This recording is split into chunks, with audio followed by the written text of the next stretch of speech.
In this video, we are going to see how you can rename an Excel worksheet. So let's go ahead and have a look.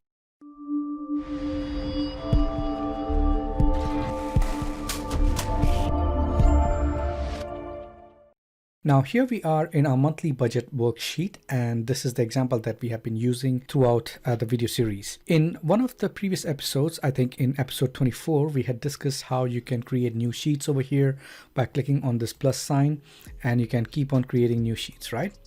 Now imagine that you're working with your workbook and you have multiple worksheets, and obviously system automatically gives them a number like sheet 1, 2, 3, and 4, but that's not too intuitive, right? You would like to give it a logical name so that people can recognize by the look of it, okay, this particular sheet contains this kind of data. So if you want to rename the sheet 1, for example, to monthly budget, what you can do is there are a couple of options. You can right click on this and then you will find the option to rename.